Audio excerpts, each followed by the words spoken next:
तो आज हम बात करेंगे कारखाना अधिनियम 1948 की चैप्टर 8 की। इसमें मजदूरी सहित वार्षिक छुट्टी जो एनुअल हमको जो लीव्स मिलती हैं वो कितनी होती हैं। तो सबसे पहली बात तो ये होती है कि सेक्शन 79 बताता है कि कम से कम हमें 240 डेज 240 दिन काम करना है, तब आपका सत्र कंप्लीट माना जाएगा। या इससे अधिक आप काम करते हैं तब इतनी जो छुट्टियां वहां पर प्रावधान है वो आपको मिल पाएगा। दूसरी बात यह है कि कितनी छुट्टी, तो 20 दिन काम करने के बाद आपको एक छुट्टी लेने का प्रावधान है। अगर आप बालक हैं यानी कि 14 साल से ऊपर के हैं लेकिन 18 साल से कम के हैं तो आप बालक की श्रेणी में आते हैं। जब आप बालक की श्रेणी में आते हैं तब आपको 15 दिन काम करने के बाद एक छुट्टी लेने का अधिकार है।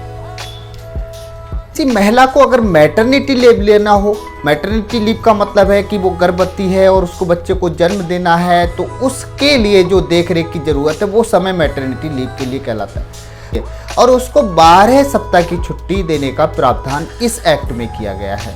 यदि कंपनी से किसी कर्मचारी को डिसमिस किया जाता है या किसी और वजह से उसको निकाला जाता है तो उसका प्रावधान यह है कि 2 दिन के अंदर उसका पेमेंट करना होगा। अगर उसकी डेथ हो जाती है किसी तरह से और उसका जो पेमेंट रुकी हुई है तो वो पेमेंट का क्या करना है, कितने दिनों में देना है, तो 2 महीने के अंदर आपको वो पेमेंट देना होगा। अच्छा, कभी कभी ऐसा होता है कि आपकी छुट्टियां जो है इस साल में बच गई तो क्या वो अगले साल में काउंट होंगी?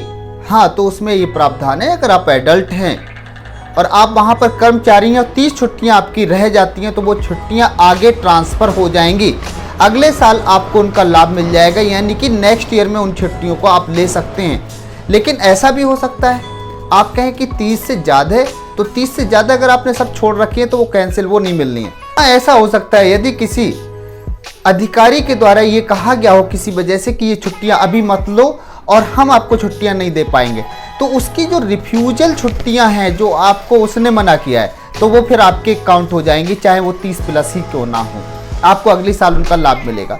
अगर आप किसी तरह से चाइल्ड हैं, चाइल्ड का मतलब वही कि आप 14 साल प्लस हैं, 18 साल से कम है तो आप बच्चे की श्रेणी में आते हैं, बालक की श्रेणी में आते हैं। तो ऐसे में आपको 40 छुट्टियां आगे मिल जाएंगी। अगर आपने इधर छोड़ रखी हैं, नहीं ली हैं, तो अगले सत्र में वो आपको लग जाएंगी। कोई अगर ज़्यादा जैसे छुट्टी लेनी है 4-5 दिन की या ज़्यादा की, तो आपको 15 दिन पहले आपको एप्लीकेशन देनी होगी कि हमें छुट्टियां चाहिए और वो आपको छुट्टी मिल जाएगी। लेकिन इसके लिए 15 दिन पहले आपको एप्लीकेशन देनी जरूरी है। आप किसी पब्लिक यूटिलिटी वाली जगह पर काम कर रहे हैं, पब्लिक यूटिलिटी से मतलब है जो बेसिक ज़रूरतें हैं रोज़ रोज़ की, तो वहाँ पर आपको 15 दिन की एप्लीकेशन देने से काम नहीं चलेगा। वहाँ 30 दिन पहले आपको छुट्टी के लिए आवेदन करना पड़ेगा, तब आपको वो छुट्टी इशू की जाएगी। ऐसी छुट्टियां जो हैं आप साल में 3 बार ले सकते हैं। एक चीज़ और बताना चाहेंगे कि अगर मान लीजिए आपको लग रहा है कि हमें नौकरी छोड़नी है और आप अचानक से 10 दिन पहले ही एप्लीकेशन दे देते हैं कि साहब हमें छुट्टी, ये नौकरी छोड़नी है, हमें यहाँ पर आपकी कंपनी में, आपकी फैक्ट्री में काम नहीं करना है, तो ये मान्य नहीं होगा। आपको 30 दिन पहले आवेदन करना होगा, आपको 30 दिन पहले लिखित में देना होगा कि आप नौकरी छोड़ना चाहते हैं, तब आपका आवेदन स्वीकार किया जाएगा।